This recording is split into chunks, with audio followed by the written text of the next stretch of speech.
I can hear you. I can actually hear you this time. That's probably because I had the two headsets plugged in. Well, I can't hear you. Check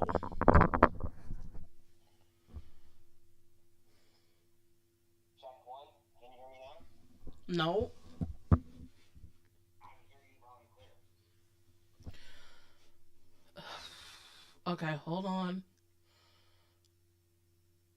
Assign to source. I can hear you loud and Okay, clear. I You're can hear coming. you now. Okay, I just had to Okay. assign you. Okay. Bye. Bye.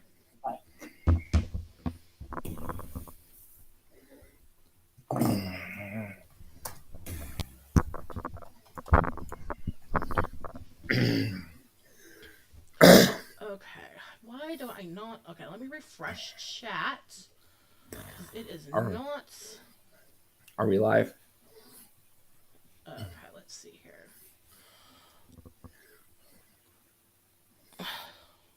Okay, welcome in, everybody. We got it figured out.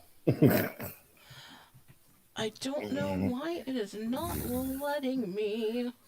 Let me fix this up a little bit so I can see chat. Now, how come I can't see you on my end? I didn't put you so you can't see me. Let me hold on. I know why. I gotta fix it. But if we run into problems again, I'm gonna take it off. Okay. Because I didn't share that because I thought maybe that was the problem. No, I think it was because they had the two mics plugged in. Okay, can you see me now? Yes, I can see you. Okay. Does the sound good? I certainly hope so, because, yeah. Okay, awesome. I'm going to pull it up on my phone because I want to make sure I can see the chat, and I can't log in on Streamlabs, and since we've had so many difficulties, just give me one moment. And, oh, how about live?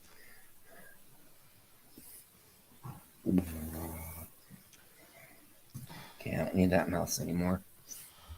Okay. Why is it not? Why is Streamlabs being difficult? Okay, let's see. Settings.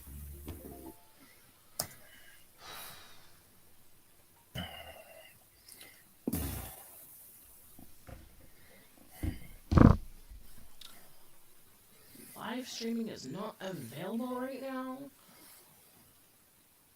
So we're not live? Oh, no, we're live. It's just, Oh. it's not letting me pull it up. I need to pull it up so I can see chat because I can only see half of what they're saying. And I really want to focus on the chat. So, yeah. But we're almost on there that I can go in there and I can see the chat. So just give me a minute. And of course, the telemarketer is trying to call me. Okay. So, Brown's. Christy says, John did it. And Browns fan 1990 says, yeah, I can hear you both and it's good. Awesome.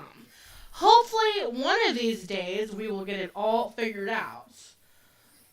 And on time. I do apologize. Very much so.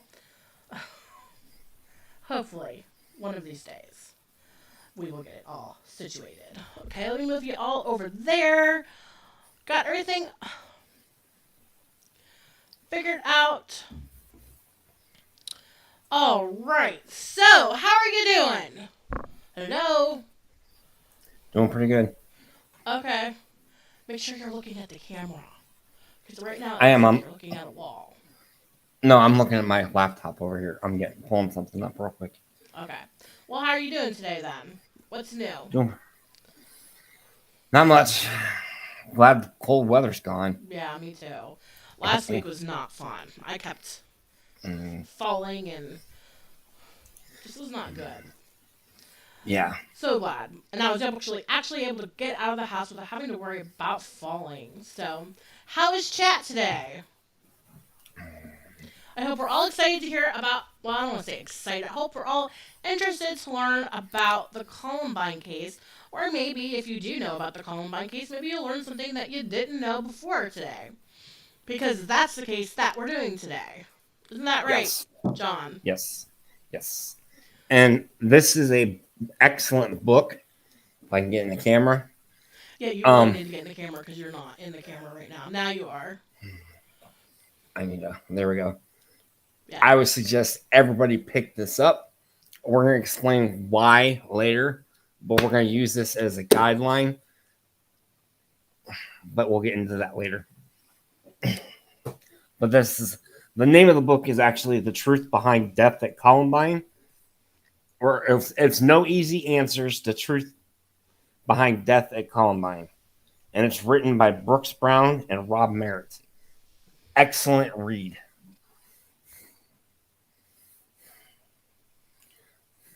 Are you still there? Yeah, I'm still here. Okay. Yeah, I have not read that book, but I've been doing some research on my own throughout the last couple weeks, and yeah, I'm looking forward to hearing what he has to say.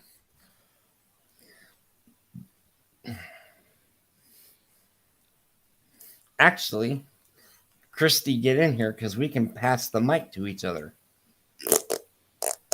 Because she's recently read it, and I've skimmed through it, but I've read it before, like a couple years ago.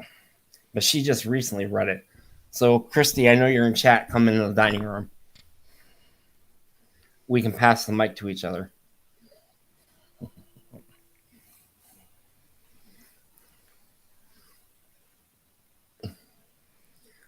But So, do you want me to start off, or yeah, the way the first part is, we're gonna talk about before the shooting, and then we're gonna talk about the day of the shootings, and then next week we'll talk about the aftermath because there's a lot of stuff that happened after Columbine that people don't really realize that took place. so you know there was a lot of research done, and a lot of people talked about after the facts. Whenever an incident happens, you go back to what the coulda, woulda, shouldas, and so of course, they assemble a investigator team to go back and look at stuff, and even the families have gone back and said, what could I do differently? A lot of people attacked the parents, blaming the parents for this incident. And if you don't know what happened, um, we can also talk about that first. But on Yeah. April 20th, 1999, two boys at Columbine High School entered the building at about 11:20, and they went and put backpacks in the cafeteria that had bombs in them. Then they returned to the parking lot, which they also had guns on them, and they were going to go and try to get people that were trying to make it out. When the bombs went off, those bombs were set off or triggered to go off at the most optimal time. They found writings from the boys, and they actually took notes on what time the cafeteria had the most amount of people in them, and that's when they said the bombs to go off. Thankfully, they did not go off.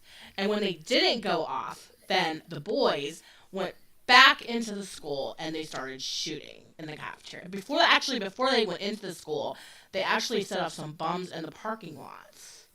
And a lot of the students were really confused because some thought it was maybe a senior prank. They had no idea what was going on at first. When they did, they of course started running. And the boys went throughout the school shooting. And we have, as we get into it, we can talk about the timeline. I do have notes on the whole timeline about where they went in the school. But they did a lot of damage in the library. And a total, I believe it was 12 or 13 kids passed away and one teacher. and there was like 20 to 21 people injured. The difference they said I saw, they all said different numbers, which was kind of weird.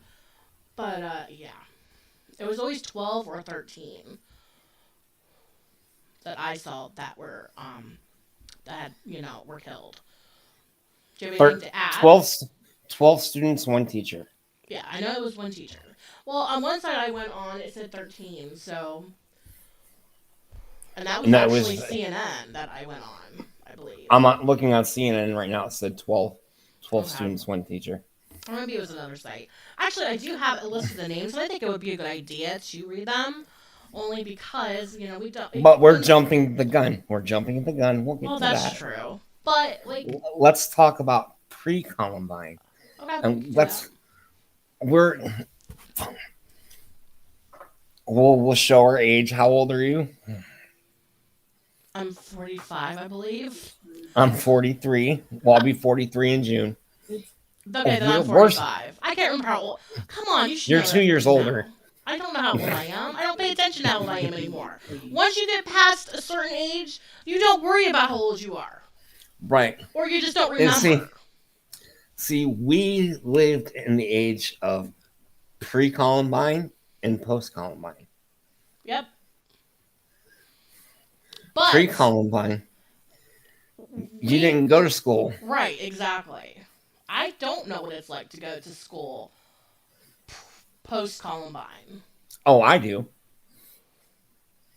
At our graduation, we had security officers, both at my Maplewood graduation and at What Crestwood. year did you graduate? 98. Well, this happened in 1999. What? This happened in 1999. April 20th, 1999. Well, I guess, but I know we had bomb threats at our school. There was a list at our school. But I don't think they didn't take them as serious. as seriously. I remember. Yeah. I remember when it was in the spring, and it was like the last few weeks of school, and they would set off those stink bombs and the smoke bombs in the school. I mean, they weren't obviously they weren't actual bombs, but they would do a lot of pranks, and you would hear of things like that, but it wasn't. Well, 1999. It would explain why I was at home watching it with Mom. Yeah. I was trying to figure out why I was watching it with Mom for. Yeah. And I mean, nowadays, I don't know, but I don't think they could probably get away with that now. And I remember, after we graduated, you could go back into the school and kind of go see your teachers and, Oh, yeah. go and say hi. You could just walk right in the building. And now you can't even get into school without showing your license and being photographed. And I know. And you don't have police officers in the schools either. Right. So I don't know what it's like to live in post-Columbine, but I know what it's like to live in a pre-Columbine school. And it was a lot more free. I mean, I don't remember any gun. I remember my maybe it was my senior year. A kid, I think, got in trouble because he had a knife in his truck, but it wasn't anything major. They didn't we didn't go into lockdown or Yeah. any of the stuff that if that had happened today, they'd all be on lockdown. We would get a message from the teacher or the superintendent, and it was just. Well, look at all the kids that used to bring their guns to school because they would go hunting after school. You can't do that now. Yeah. And now we didn't have to go through metal detectors. Yep. And it's kind of sad. Yeah. I know they have to go through these, live shooter drills. Mm-hmm. And we didn't have to do that. And for these young kids, we could talk more about that tomorrow, but it's hard for me to imagine because I think that would scare the bejeebies out of me having to do that as a kid. But for today's kids, it's no big deal. Yep. So yeah, it's interesting for us to see, what it's Yeah. like before that in the good old days. We're showing our age. Yeah. So is there anyone chat that like went to school after? Well, we could talk about that tomorrow, I guess. But for now, let's go ahead and talk about uh, Klebold and Harris. And maybe we can figure out, although I don't think anyone can really figure out, why they did what they did. There's been lots of researchers, psychologists, psychiatrists, anybody under the sun, other podcasters that have talked about why did they do what they did and how could it have been prevented. What do you think, John? What do we know about them when they were younger? In your research, what did you come across? Anything? Well, in the book, it talks. Brooks Brown actually grew up with Dylan Klebold and was best friends with him. And to me, it seems like Klebold was a victim of hanging around with the wrong crowd. Hanging around the what? I didn't hear you. I'm sorry. With the wrong crowd. He started hanging around with um Eric Harris, and that's when his downfall began.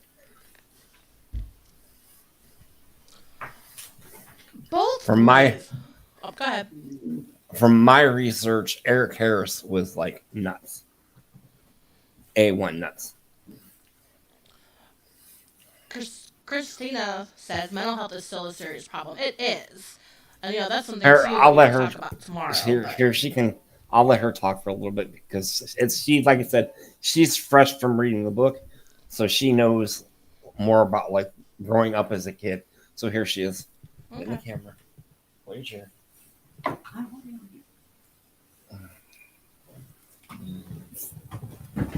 Did I just crunch something? No. Are you sure?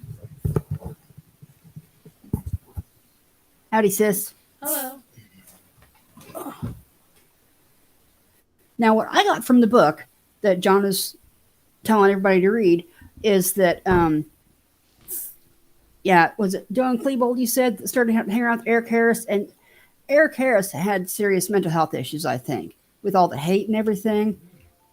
And what people don't want to talk about, and they still have a problem with this in a lot of schools. Especially, I don't know about, like in Europe and stuff, but I know in America, there's a serious bullying issue in this country. They don't want to talk about that because they want everybody to think, oh, it's just, this school is wonderful and there's a lot of programs and stuff. Well, if you're an athlete, it is great. But if you're just like a loner kid that doesn't have any friends, yeah, you're going to get bullied. And there was a serious problem with that. There's been a problem with that probably since school was invented. But, I mean, people just don't understand there's so much of a serious bullying issue. And that's what Brooks Brown talked about was he was bullied. Dylan Klebold was bullied. The people they hung around with, they got targeted because they were loner kids. And I was a loner kid, and I experienced it. That doesn't mean I was going to pick up a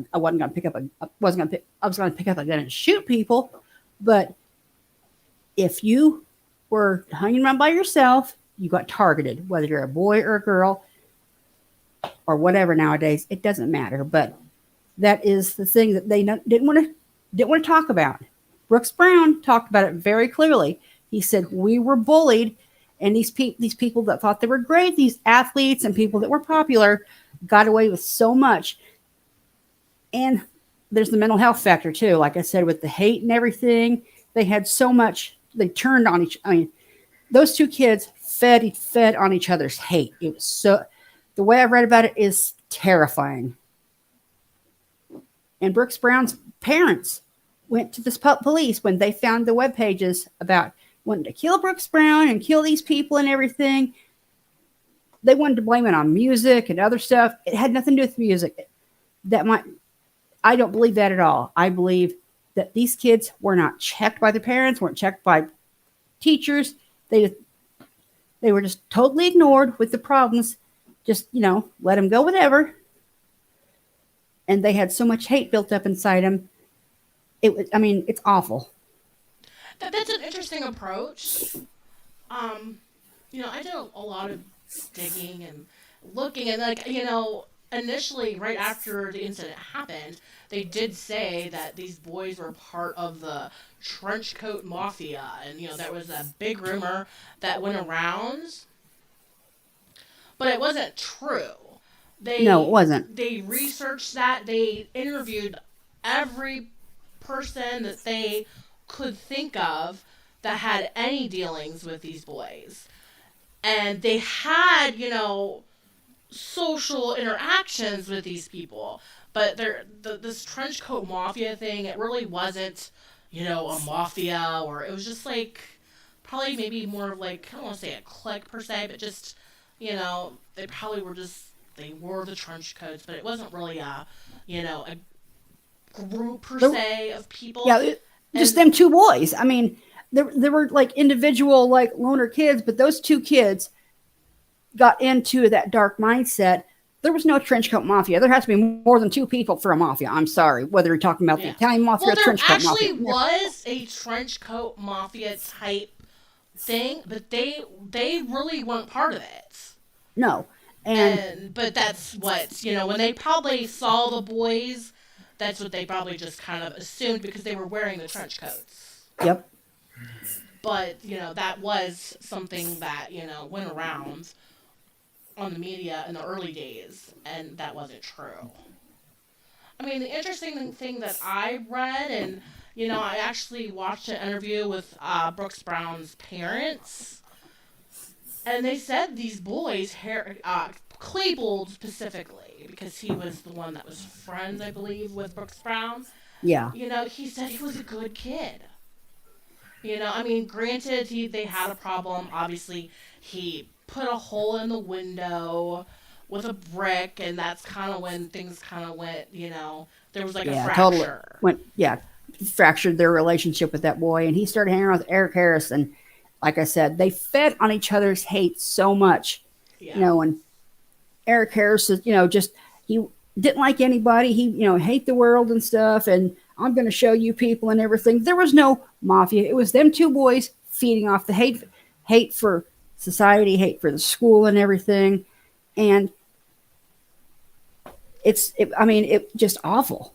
But I would love to understand, because they said, even Harris, they were good kids. Now, one thing that I did read that could have had something to do with it is they moved around a lot. Yeah, because I believe his dad was in the military, Yeah. and he got bounced around from, military base to military base. And kids that grow up as what they call army brats, or like if one or both parents are in the military, they get bounced around from different bases. It's hard to make and keep friends in school when every couple of years you're here and there, and your parents you don't know how long you're going to stay, and you kind of want to just stay in your own lane, try not to get too close to anybody, because you don't want, if you make a connection with somebody as a good friend, 2 years later, mom and dad are saying, we got to move to, across the country or across the world because we got to be at this army base because the government says so. And you're like, what am I supposed to do? I've made friends. I've got, I feel like I've got a community here, and you're taking it away from me. And there's a lot of kids that can deal with it, a lot of kids that can't. I'm almost positive I couldn't if I was in that position. Yeah. I mean, Harris did. They did do some, in one of the research blogs or posts that I found, Harris had started taking an antidepressant. And the only reason that they were able to find that is because he actually applied to the Army, but he was rejected. He didn't say anything. He lied about being on medication. And Uncle Sam will find out whether you want him to or not. Uncle Sam will find out if you have any kind of medical problem that can stop you from pointing that gun on the battlefield. I mean, if they think for a second that this is not the days of, the Vietnam War where, you're a little slow, we can still put a gun in your hand. Now they do screenings and stuff, mental health screening, physical health. if they find that you're on an antidepressant or antipsychotic, they're like, oh no, indeed. Yeah, you have to actually be off meds for I think it's at least 6 months to a year, Yep. and then they'll reconsider. But yeah, you can't be on meds now. Nowadays it could be changing, but that's another podcast for another day. But Yeah.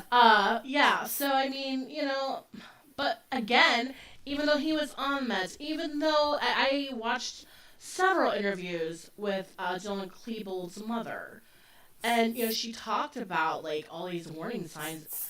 Back then, she thought she was a good mom, and I'm not saying that she wasn't a good mom, but she looks back on what she could have did. Yeah, she's done a lot of she's done TED Talks and everything about, that there was so much that she missed that she didn't realize she missed because, she probably thought that Eric Harris was, at least Dylan had a friend that he could talk to and everything. And whoa, sorry, had to pop up on my screen just a second. But yeah, I mean, most parents would say they wouldn't look twice that, oh, my kid, I know my kid's a loner, but at least he has a friend now and they're close. They don't want to they either don't know to take the time or don't want to take the time to look at it, get to know their kids' friends because, and I know when we were kids, my mom especially was like, I want to know your friends. I want to know their parents because, Yeah. it wasn't because of kids. It was because my mom, was a little touched, but still. Well, I want to know my parents, my kids, parents. With my kiddo, like, Yep. her close friends, if she wanted to go anywhere with them, yeah, I got to know their parents really well. And we're on text messages, so that way, there's no way, And that's I a want to good know where thing. my kids are. That's a good thing because there's a lot of these parents that, that still, they want to put so much trust in their kids. You put trust to a point, but then you want to know about who they're hanging around with, what their family's like, because you don't know what these kids are learning from their peers, from their families. Yeah. It's just, I mean, wow. But even going back to, pre-Columbine, nobody thought about, oh, is my kid going to blow up a school? Oh, absolutely. I No. mean, yeah, he got in trouble with the cops, but, there's other kids that get into trouble with the cops that don't go and shoot up a school. Exactly. So, her going back and looking on things, and yeah, I'm not saying that there might have been something, but she didn't know. And a lot of people, and I get so irritated that, they have blamed the parents. But yet, every person that when I was researching this, talked about how they were great families. It's not like these were deadbeat parents, No. And, parenting is tough. I've never had kids, but just looking at my friends and family that have had kids, I'm like, y'all got the patience of a saint because there's a couple of kids I know, not yours, but a couple of kids in my family, let's put it that way, that if I had the chance when we were kids, if I'd have known how I'd have loved to choke them because they not mean and just like empty-headed. That's a rock-headed. That's about the nicest way I can put it because it's like, did someone drop you on your head because you're acting like a fool? I got step cousins to this day that I'm like, dude, when I was a teenager and they drove me insane, but I kind of laugh now because they're parents now, and I'm like, I hope they give it back to you because you were pain. But yeah, I mean, these parents. Parenting is tough. It's tough, and I feel my heart goes out to them. We don't know anything about the Harris family. They have largely they disappeared. They went underground so far. I don't know if anyone's ever heard from them, but Mrs. Klebold has done TED Talks, has done like speaking engagements at schools, and told parents, look, and she's gotten flack for that. Which I don't understand because she's stood up and she's taken personal responsibility for her son's part in this. Yeah. I give her all the credit in the world for that because she stands up and says, this is where I should have met. I didn't see this. I should have seen that. I'm telling you to not miss what I missed. Yeah. Meanwhile, the Harrises have gone so far into the radar, no one can find them. It's like, but you know what? I don't blame them. I really can't judge them for that because of all the hate Oh that yeah. she has gone and she has gone through stuff.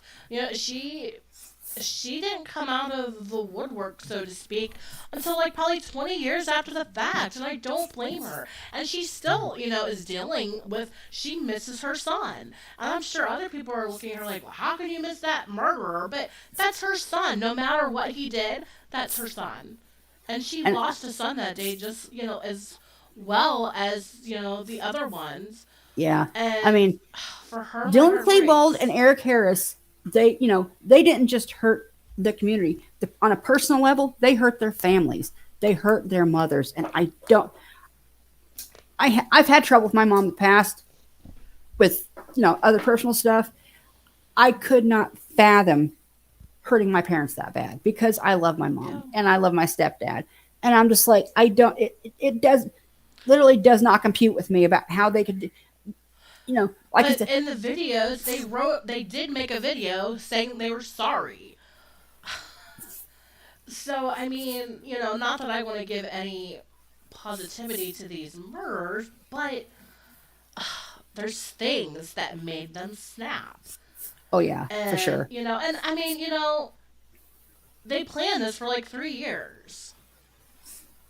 And I think somebody else that should have gotten in trouble to a point. I mean, she didn't do anything wrong legally because she bought a gun, but she gave it that gal that went to the gun show and bought was Oh, what was it? they did get charges. Oh, she did good because I didn't know if she did or not. Yeah, she got charges. I Because could look it up. I believe she went on CNN and they were like, why would you do that? And well, I didn't know what they were going to do. She probably didn't, but I mean, But it was illegal. She was not yeah, allowed to do that. And we can get more into that next week. But yeah. definitely, I mean, um, it's. I don't want to give, you know, any. You don't want to be too rough, but you don't want to be too soft because Yeah. she's had if she's had charges and she's paying the price in society for it, that's good. But But even the boys, like they were horrible murderers, and but at the same time, like I said, they were somebody's kids, and they were kids once. hmm? How do kids turn into murderers? But you know what? We've seen it more and more and more after that. And again, we could talk about that tomorrow. But just it was so fascinating to go back and look at Yeah, this that is was the like first big shooting that happens. a school shooting, A and it's just school like, shooting. and and people are like, well, if Columbine didn't happen, well, you know what? It shouldn't have happened, but a lot of people, and it wasn't just the parents that dropped the ball with those boys. And this is one of the Well, things that really irks me: the police department, the local and state government dropped the ball so hard. 'Cause it made. I read that yeah, book, and it lit a fire under me like nothing. I was just like, there was police reports, but because it got pushed aside, and there was even some search warrants, and it got pushed aside because there were some murders going on. Which I mean, I get yeah. in a way. I mean, they should have gone back to it though. But like at the time, who would They have didn't know. thunk? I understand that it was something new that happened in the crime, and everything. But there was clues that the police officers the police stations were given and everything. It's like, you need to look into this. This is serious stuff. And oh, we had other stuff going on. You let these kids that are playing. I mean, they had kill lists. Yeah. Like they had hit lists for people. I mean, this was planned to the teeth. And And he was already in trouble with the law too. yeah, she and I talked about that. John said they were already in trouble with the law, but I mean, it's just these kids. I mean, there were so many balls dropped on so many different things, and it's just. I mean, looking back, it's easy to say, why didn't this group do this or this people do that? It's easy to say it now. Back then, this was something new. No one knew. They All didn't right. know how serious to take it, and and I really don't want to give anybody that I'm less like, I guess, raging over because I'm not really raging, but I mean, it just blows my mind how many balls were dropped in this situation that could have prevented this at certain times to keep, either put them in some kind of mental health, put them in jail for certain things, put the parents on black, light a fire under these parents and say, take a look at your kids. There's stuff going on.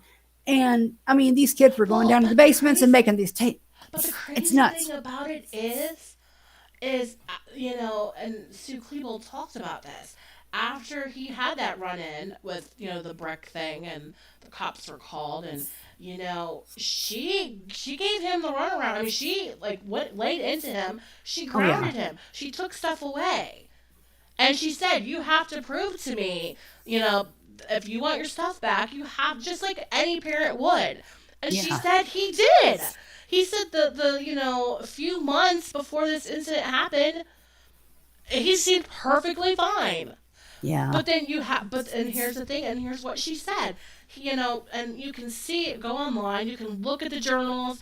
I've watched documentaries on the journals. I didn't go too much into it because it's really, really bad Yeah. about all the hate.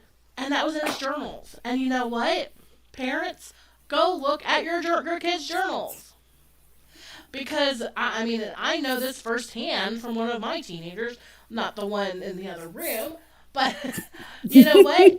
You have the right to go into your kids' room and look at their private journals. Because you know what? I had a kid that I thought was perfectly fine, and then I go and something happens, and then I go look at her journal, and I'm like, so that's what she was feeling. Because your teenager won't tell you. Nope. So, If they think they can get away with it, if they think they can get away with shading you, they will do it so fast. I was a teenager once, you were too, and you know that if you don't want to tell your parents something, you're not going to. if you no, I I mean, and so, she didn't know. And I mean, with the internet in 1999, that was still fairly new. it was so brand new back then. I mean, they didn't do they did blogs, but it was very compared to now, it was very simplified. The internet was so new, and Yeah. like I'm trying to think what they call it. Shoot, I am old. I can't remember anything half the time. What do they call the web pages back then? I don't know. But I was asking John, and he said the same thing. I don't know, but like they had. Oh, trying to think. It was just on the tip of my tongue, and I completely forgot. Now watch. After we get done, I'll be in bed and I'll scream it out because I remember. But MySpace? kind of like MySpace, but a little bit earlier. It was I think it was Eric Harris's, not web page, but more like a blog type thing. But it was where he journaled like his thoughts and what he was going to. I mean, he had both of them had everything laid out. Eric Harris had so much hate for a lot of people, and I mean but I will say this: the day it happened, I remember the day it happened because I graduated in '94, and I was at my aunt's house when it happened, and they were talking about it on the news, and my aunt said, "Well, I don't understand how anybody could do that kind of thing," and it rolled off my tongue. I said, "I can." And she goes, would you do that?" And I'm like, "Of course not. I would never go that far." I said, "But I'll bet you those boys were bullied." And I asked her point, and she goes, "What does that have to do with anything?" I said, "Were you ever bullied?" "Well, no, I was doing this." She was like a drum majorette, a cheerleader. She was one of the popular kids. And I was telling John this the other day. I said, "I would bet you money the kids in my mom's family, including my own mom, were part of the popular crowd because my uncles, I don't know about my youngest uncle, but my oldest uncle played football and all the sports and everything. My youngest uncle, I don't really know what he did, and my mom and my aunt are gone now, so I can't ask.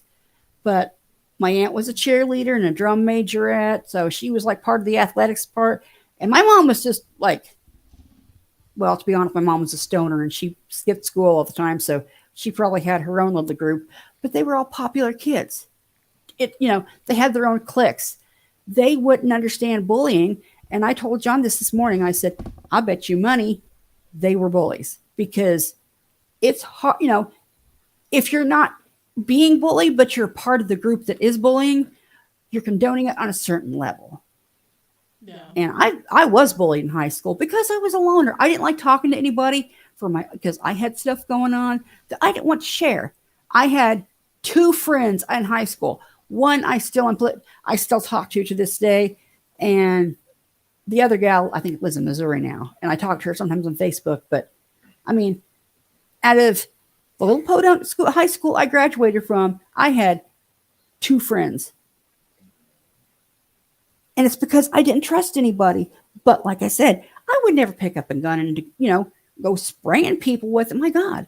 Yeah. But I understand that mentality when you've been bullied and pushed so far mentally and psychologically, and you feel like everybody in the world is against you. It is just, it's so hard to trust. And you get angry and you get afraid, and you feel like at times, there's nothing more I can do to try to get these people to understand. And in the book, it says that Brooks Brown and other people that knew them tried to tell the teachers about the bullying that was going on in that school. But it was the popular kids that was doing the bullying, and it's like, oh, they're just teasing. Or you need to fight back. And there was a lot of these kids that, they didn't have the confidence to fight back. They didn't have the stamina to fight back sometimes. I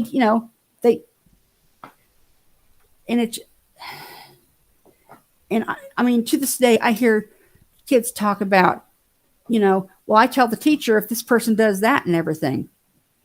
And I'm like, well, and one of my friends, I think it was her niece, was telling me that she was getting bullied. And I'm like, did you tell the teacher? And she goes, yeah. She said, and it was a boy that was bullying her. She said, well, she just said that he likes me, that he wants to date me. That's why he's doing that. And I'm like, what kind of bullying are you doing?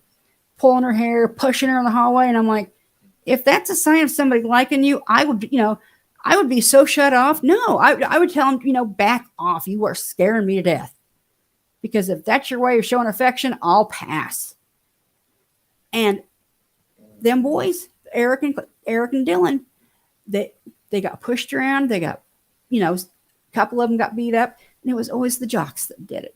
And I'm not saying all jocks are like this and all athletes like this, but there's a good portion in schools to this day. And it's probably been like since the beginning of actual, organized schools, and, that there's bullying, because there's popular kids and the not popular kids. And I was not popular, and I understand. And I told, and back to my point, I told my aunt I would never do that, but I get the mindset. Because if you're bullied, you feel helpless and hopeless.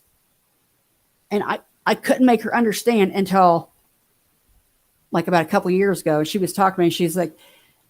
She said, I don't condone it, but I do get it. Because she had her grandkids now. She was a grandma.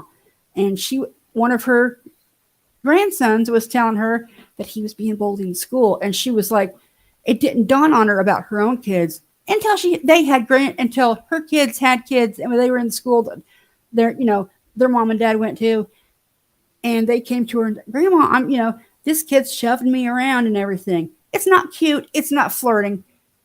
That's mean. I don't care what parent, what teacher, whatever authority figure is telling you, oh, they're just flirting with you. They like you. That, or you need to fight back, or just ignore it and it'll go away.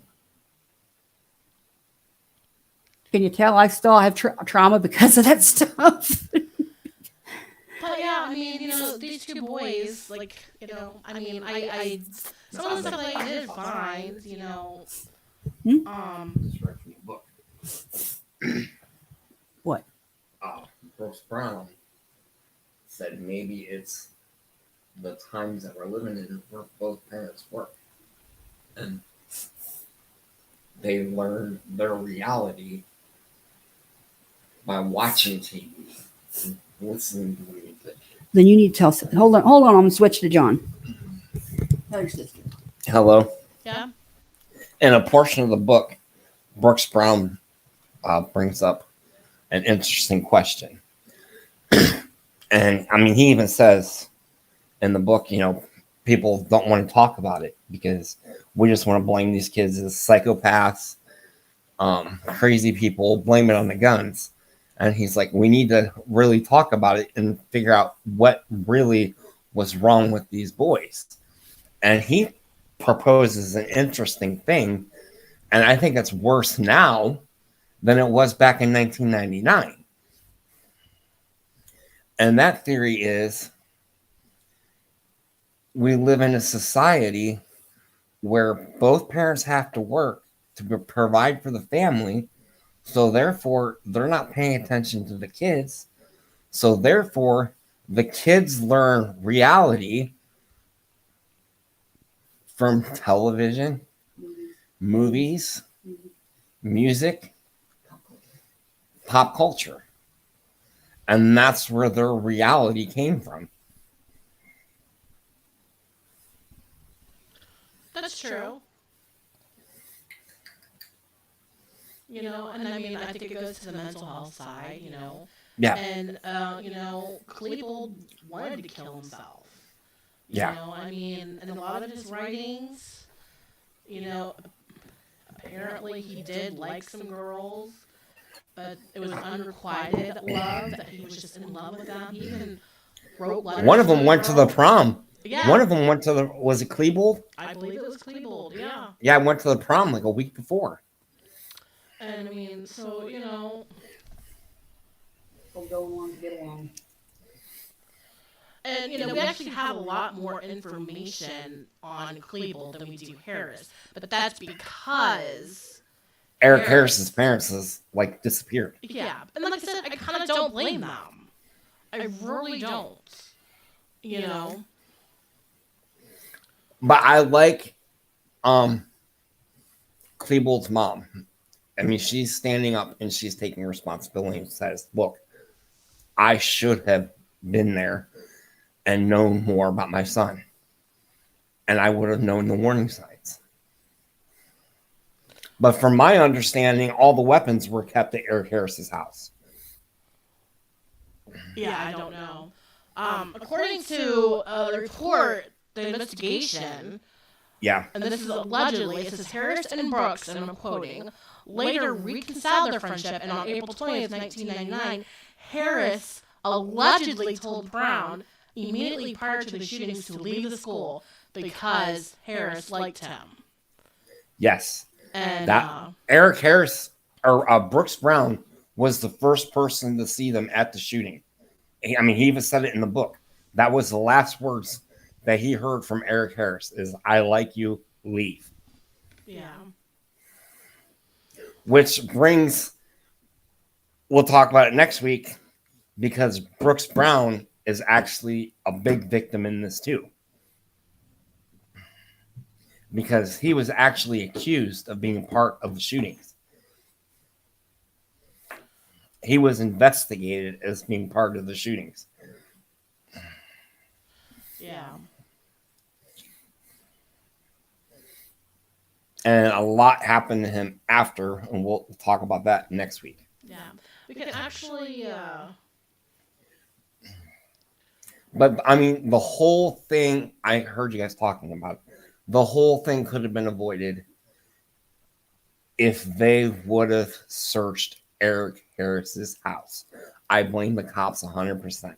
They had a search warrant, but they didn't do it because there was a bigger murder case.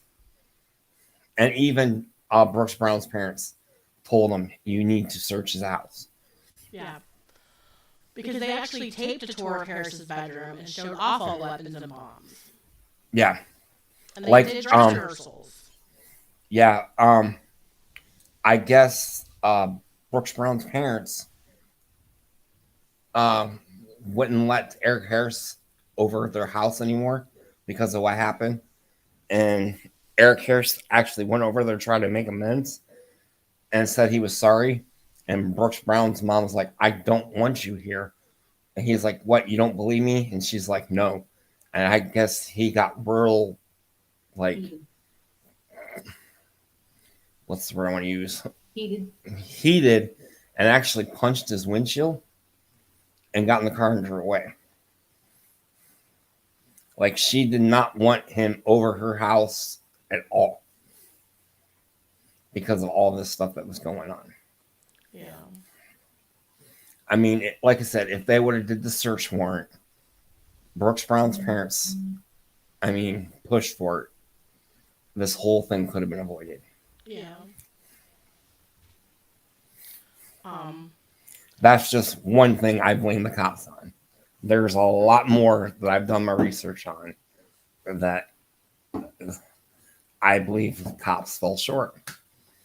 I honestly believe. Yeah, like I found a website, the Jefferson County, Colorado Sheriff, put out a whole report, and so they came out with a timeline, and at 11:10 a.m. we can go over this, and if you want to add anything, let me know. Okay, go ahead. 11:10 a.m. Eric Harris arrives at the student parking lot, and then Dylan Klebold then arrives, and Oh, and one little thing before that, did you know that he actually went to his bowling class before he just shot at school? oh, I didn't know that. Yeah.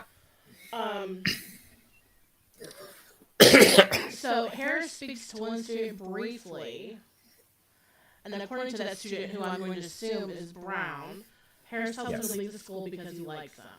Shortly thereafter, the same student is seen by witnesses walking south on Pierce Street away from the area.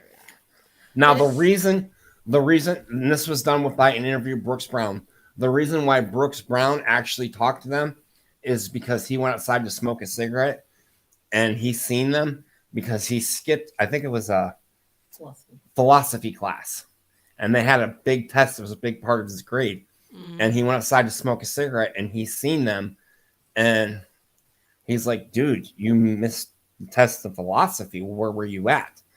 And that's when he said, I like you now. Get out of here. And he's seen all the guns and he walked away. Yeah, and that's the only person that they direct away from the school grounds before the killing begins. Yeah. 11:14, between 11:14 and 11:22, they leave their cars and walk to the school's cafeteria. They have their 2 large duffel bags, and according to this, it had enough explosive power to kill the majority of the students who would soon be arriving for lunch. They place them on the floor beside 2 lunch tables, and they walk back out. Now, those all blended in with other backpacks and bags scattered throughout the cafeteria, and it was set to go off at 11:17 a.m. And they had set this time to go off when they knew that the max amount of people would be in that cafeteria. They actually took the time to assess. They found documentation from, I believe it was Harris, that at 11:17 that would the most amount of students would be in that cafeteria. And here's my question to that. They have them on camera placing those bags. No, actually they don't. I thought they did. No, because the school custodian was late changing the surveillance videotape. Ah, okay. Okay, but there was a lot of rumors going around that they were placed there earlier, or the day before, and they weren't because they assessed the video that they had, and the earlier videotape, did not show the bags there. So they actually, there was like, I think, an 8-minute gap in between videotapes. That's when they placed them. The bags weren't there between the first videotape, the second videotape. They were there, so they didn't actually have video of them doing it, but they were able to ascertain that they did due to there was no bags there in that place in the first videotape. Right, I thought they had them on videotape. No, and so after they placed them, they went back out to the parking lot, because they were going to sit there with their guns, and for any kids that did make it out, they were going to shoot them as they ran out. Yeah. And thankfully, they didn't go off. And they also had set another bomb off as a diversionary device in a field on the east side of Wadsworth Boulevard, which was like, I think a mile or so away. No, 3 miles away from Columbine. Right, and that was to divert the cops away from the school. Right. So, yeah, I mean, they really thought this out. Oh yeah. You know, and you can go on, and there's 911 tapes if you want. If you want to do some more study of this, you know, you can listen to the 911 calls, you know, but the first, at about 11:19, a witness hears one of the suspects say, "Go, go," and that's when they pull the shotguns out of their bags, and they had 9mm semi-automatic weapons under their coats. And then they just began shooting at students.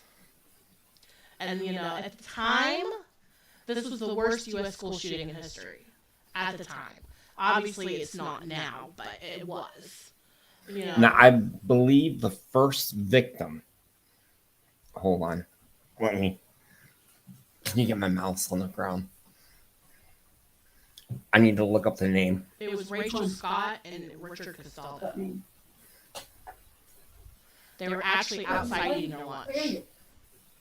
Are you sure it was Rachel Scott? Mm-hmm. Yes. Where is it? It should be on the ground. Let me look at it. Because This is And who? actually the investigation. it fell on the ground down there somewhere. It might be here. And then Daniel Rohrbar, Sean Graves, and Lance Kirkland, they were on their way to the smokers pit at Clement Park. They're hit by gunfire, and they fall to the ground. Okay. Okay, hold on. And then there was 5 students sitting on the grass that they got hit. Don't believe any of them died, though. But they did get hit. Okay, it was Rachel Scott. Yeah. And then... Based off eyewitness, he actually asked Rachel Scott if she believed in God, and she said yes, and he shot her. Yeah. A lot of people, and then also there's rumors of Cassie Burnell, but those were later debunked. Yeah, and it's interesting how that, you know, and they said it was actually another student that was said too. So I don't know. I didn't really research that too much, but I had heard that prior, and I just didn't really, you know. And there's actually a movie that I believe Rachel Scott's parents did. Yeah. It's a really good movie. I've watched it. Yeah, I haven't seen it yet, but it's something I want to see. Yeah. So Claybull goes back down the stairs. They are outside the cafeteria, and then he shoots Daniel Rohrbar again at close range this time, killing him instantly. So, and then he also shoots Lance Kirkland again, but he survives. And then Claybull briefly enters the side entrance to the cafeteria, and he's just standing in the doorway, and they think that maybe he was standing there to try to figure out why the propane bombs didn't go off. But then he goes back outside and joins Harris at the top of the outside stairs. And then Harris shoots down the stairs, hitting Anne Marie Hochhalter. She's shot multiple times as she stands and she runs for cover. Witnesses hear one of the gunmen shout, "This is what we always wanted to do. This is awesome." And from the onset, they're seen lighting and throwing explosive devices onto the roof, in the parking lot, toward the grassy hillside. So not only were they shooting guns, they were throwing bombs. Yeah, the name of that movie is I'm Not Ashamed. It's the true story of Rachel Joy Scott, if anybody wants to watch it. And then 11:21 is when Deputy Paul Mager, who's patrolling the South Jeffco area, is dispatched to the diversionary site. And then 11:22, we talked about the school custodian. After rewinding a recycled videotape, hits the record button on the VCR that records images of lunchtime activities in the school cafeteria. So you get a glimpse at seeing some of the students beginning to notice what's going on outside and start toward the cafeteria windows to look. Because they don't know what's going on. They didn't think they're... Right. A lot of people thought it was like a senior prank. Yeah. And then 11:23, the 911 calls start coming in. You know, a student reported a girl injured. Then Deputy Mager, on his way to the explosion, is advised of a female down in the south parking lot of Columbine High School. So I'm assuming he probably turned around and went to the school. Deputy Gardner hears the same call, and he turns around and he does go to the school. So at 11:24, school staff are trying to figure out what's going on, including William Dave Sanders. They're trying to find out what's going on because they have no idea. Sanders realizes there's a danger. Him and the school custodians go to the cafeteria, and they're telling students to get down. So they begin to hide under the cafeteria tables. Another cop hears the dispatch. He starts going to the school. You know, a teacher, she's working as a hall monitor, and she sees the two students, but she thinks they're toy guns. And she thinks that there's a school video production being put on. So she is ready to go out and tell the boys to knock it off. But then the gunman fires into the west entrance, and glass and metal spray onto the hallway, and she actually is injured from the shoulder, forearm, and knee, but not from a gunshot wound, just from the fragments. Right. So, you know, there's a lot of other stuff going on. We won't dig too deep, but, you know, they document all of the, you know, cops that are coming and going. They do a spar with the cops as far as targets. The Harris actually shot 10 rounds at the deputy until his weapon jams. And then Gardner actually fires 4 shots at Harris. And apparently he didn't hit him. So, yeah. My question is, with that many cops, why didn't they go into that school? Yeah. You know, I'm sure that and there's actually, you know, that they looked at that. I mean, That many cops. cops. Laid out the diagram. They have, you know, they really did take a really close look at everything that happened. The synopsis of the movie about Rachel Scott is in imdb.com. Okay, thank you. I appreciate that.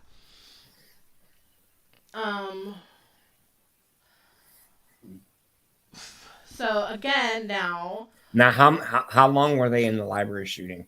Does it give the time frame? it does. I'm looking because now we're starting to talk about the library. That's where most of the damage, I believe, was done, was in the library. Yes, most of the damage was in the library. Yeah. And an interesting, I think you can catch it on YouTube, the librarian phone call to 911. Yeah. And she's under the desk, and you can actually hear the gunshots in the background. Yeah. Let's see here. And No. we're not going to show them, but if you do want to see them, you can Google it, and you can see the crime scene photos. Yeah. They are graphic. Now, Dave Sanders, the teacher, he is turning towards the sound of gunfire. And as he passed the entrance to the library, he sees the gunman coming. And just before turning the corner to go east, he's shot. He's able to crawl to the science hallway where another teacher and a group of students attend to his injuries and administer first aid. So, you know, I'm going to just they walk up and down the library for a while. They're just randomly shooting, but not really injuring anyone. Um, they spent almost 3 minutes in the library hallway, randomly shooting their weapons and throwing pipe bombs and throwing more pipe bombs in the upper level. And see, that's one thing that bothers me. Okay, Hmm. they said they were targeting the preps and the jocks, but yet um there was kids in that library that had the white hats, which were the preps, and they didn't shoot them.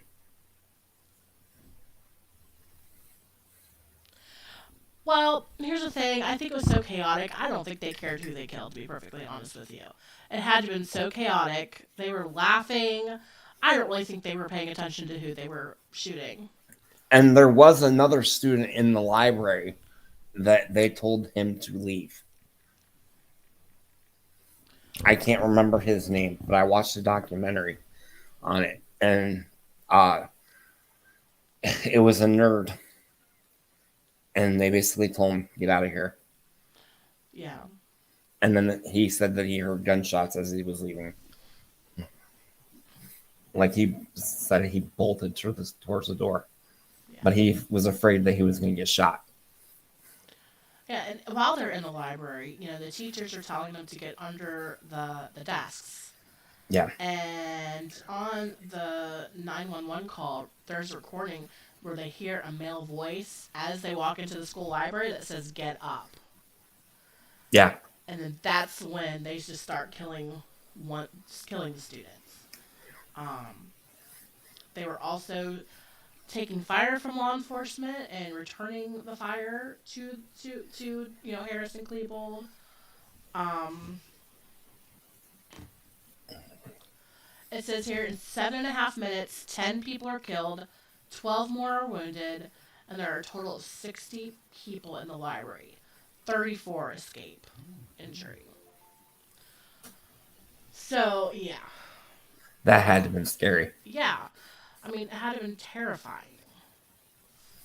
So Uh, 11:30. one, Go ahead. I was watching another documentary. One kid actually played dead, but then watched his friend get killed. Yeah, I've seen that, but I don't remember who that was. I can't remember the name. And then they also did target a black kid. Yeah. That's And then at 11:31, the first fire alarm sounds from the upper level of Columbine High School. 911 tape from the library records the sound of many gunshots being fired during this minute, and one of the gunmen in the library yells "Yahoo!" which is pretty sad. Now, yeah. 11:32. Apparently, there is a lot of communication problems Mm-hmm.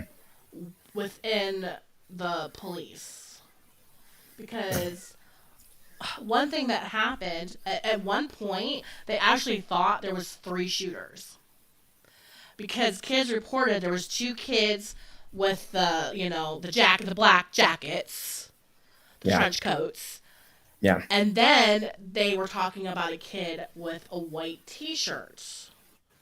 So they actually thought that there was, for a while there, that there was 3 of them.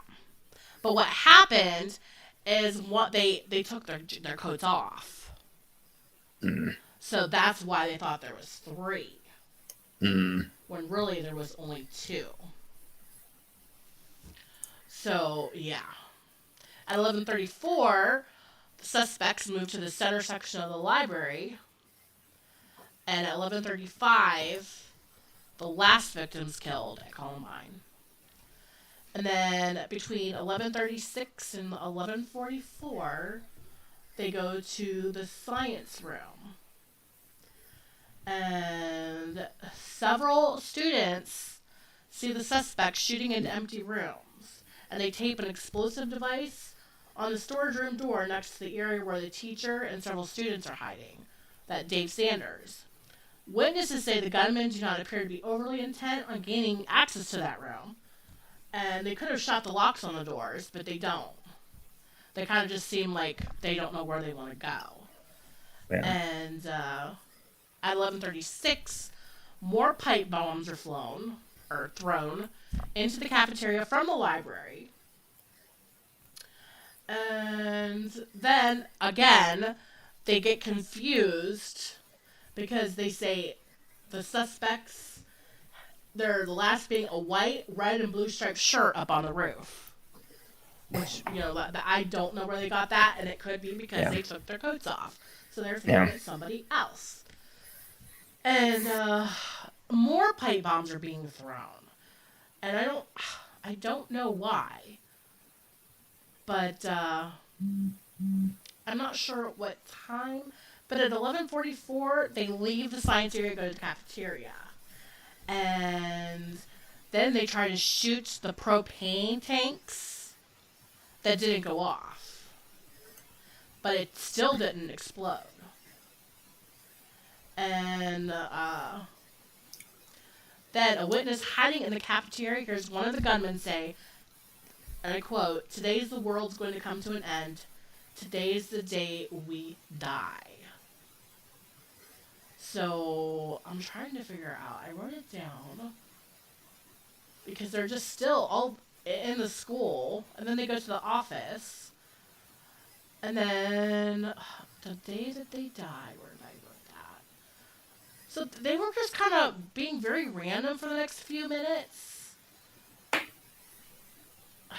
They were in the kitchen area at 11:59.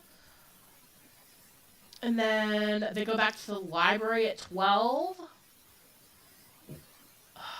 An armored vehicle is requested to rescue the injured because the scene is not safe for medical.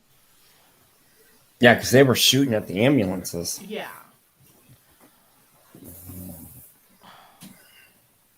And then, let's see here. What time did he die?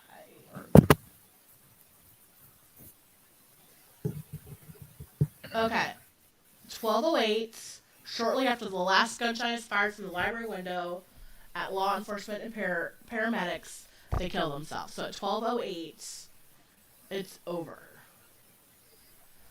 But they, at the time, they don't know that. Right. So there's still things going on. They set up a medical triage at 12:10. And at 12:11, the heating and air conditioning repairman, who initially they thought to be a sniper. Yeah. That's the one that was red, blue, and white. He was removed from the roof. They thought he was a sniper, and here he was just the heating and air conditioning repairman. So, yeah. So, yeah, that's the timeline. And, after that, there's a lot of stuff, going on with students being transported. And, yeah, at 12:23, they're having problems with cellular lines because they're all busy and jammed up. Probably because, parents are probably freaking out, trying to get hold of students and vice versa. A lot of students fled. And, neighboring houses took them in so they could call their parents. Yeah. So, do you have anything else to add? And Dave Sanders was actually, they didn't get to him till 2:00 in the afternoon.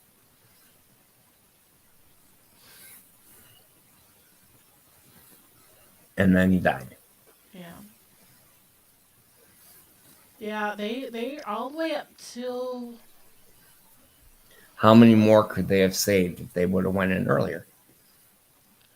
Yeah. I mean, you don't hear gunshots go in. Yeah.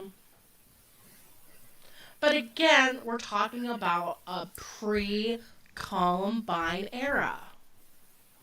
And that's why they investigated all of this so closely. That's why you have so much information out there. Because they wanted this to never happen again.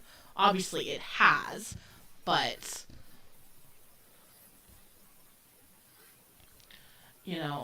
that's why now, kids have these drills and, trainings, and teachers have trainings, and, I know my kid's school has something called Safe to Say. It's an app, and you can report anything that you think is off. Whether it has to Right. do with bullying, whether it has to do with, you hear someone saying something, and you can put it in this app and you Right. can remain anonymous. But it all boils down to is why are these kids doing it? I mean, like I said, for me, when I first started researching, okay, what kind of kids were these? They seemed like typical kids. Seemed like. Obviously, they weren't. Right. Uh, Christy says the webpage was on AOL. There was also a blog by Eric Harris. Yeah. And again, we're talking about a time when the internet wasn't as prevalent, especially for older folks. Kids know more about technology. Even, I have parental controls on stuff. And, kids learn how to get them off. They're smarter than we are. And I'm sure that was probably the case back then. You know, the kids are always smarter than parents when it comes to technology. And especially back then, not much was really, maybe they didn't really know much about the internet. And that's how they were able to hide all this stuff. Now, the bomb stuff, but again, at least with Harris, you know, are you still there, John? Okay, well, I don't know what happens, but it's like an hour and a half anyway. So I think what we're going to do is we've had a good discussion about this, and we'll have more to talk about like, what we could talk more about, like, what could have been done, and what they have been doing in a post Columbine world. But we'll talk about that next week. No, I can't hear him. So we'll go ahead and end the stream because we've been going about an hour or probably more than that. And, we are kind of talking about the aftermath of it. So we will talk more about that next week. Thank you for joining us. So if you have any questions or comments, let us know what you think. Is there anything we could do better? Let us know. We will definitely take your comments, suggestions into consideration. But for now, we will see you next week on Sibling Sleuths. Take care. Bye.